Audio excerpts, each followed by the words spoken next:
তারা জেলে বলেছিল কিনা সেই হাসিনা কিন্তু জুম্মার দিনে পর্যন্ত এদেশের ইমামদের হাতে তারা কি খুতবা দিবে সে কাগজ ধরিয়ে দিয়েছিল। এগুলা থেকে মুক্ত হওয়ার জন্য, এগুলা থেকে মুক্ত করার জন্য আমাদের নেতা বিএনপি ভারপ্রাপ্ত চেয়ারম্যান তারেক রহমান দিয়েছে। বিএনপি আগামী দিনে জনগণের প্রত্যক্ষ ভোটের মাধ্যমে ক্ষমতায় এলে রাষ্ট্র কাঠামো মেরামত করা হবে। সে ৩১ দফার মধ্যে কি আছে?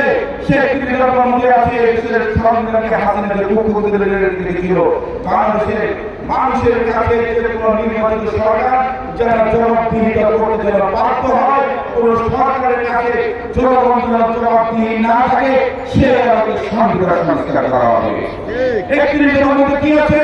এদেশের বিচার বিভাগের সম্পূর্ণরূপে স্বাধীন করা, এদেশের মানুষ যেন ন্যায় বিচার পায়, এদেশের মানুষের কাছে যেন ন্যায় বিচারটা যেন মাস্টার হকটা যেন আদায় করতে পারে। ৩১ দফার মধ্যে কি রয়েছে? এদেশের মানুষের জন্য সুশাসন নিশ্চিত করা হবে। ৩১ দফার মধ্যে রয়েছে মানুষের বাক স্বাধীনতা থাকবে। ৩১ দফার মধ্যে রয়েছে দ্রব্যমূল্যের দাম আজকে মানুষের হাতের নাগালের বাইরে রয়েছে। বাজার ব্যবস্থার সিন্ডিকেটকে সম্পূর্ণরূপে ভেঙে দিয়ে সরাসরি কৃষকদের কাছ থেকে দ্রব্যমূল্য এনে মানুষের দাম দূর করে পৌঁছে দেওয়া হবে। সেটা হচ্ছে ৩১ দফার অন্যতম লক্ষ্য। কি রয়েছে? বাংলাদেশের কর্মক্ষম বেকার যারা রয়েছে, বেকারদের কর্মক্ষম শিক্ষিত বেকারদেরকে প্রশিক্ষিত করা হবে। তাদেরকে স্কিল অনুযায়ী কে কোন ট্রেনে আছে তাদেরকে সেই প্রশিক্ষিত করা হবে এবং তাদের চাকরির সুব্যবস্থা হওয়ার আগ পর্যন্ত তাদেরকে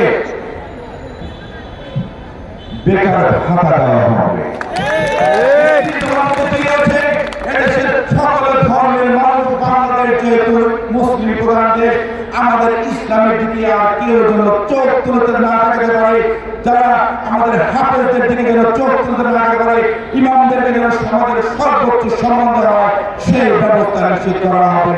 পাশাপাশি অন্যান্য ধর্মের মানুষ তারা যেন স্বাধীনভাবে তাদের ধর্ম যেন পালন করতে পারে। ৩১ দফার মধ্যে রয়েছে সেই দফাগুলো রয়েছে।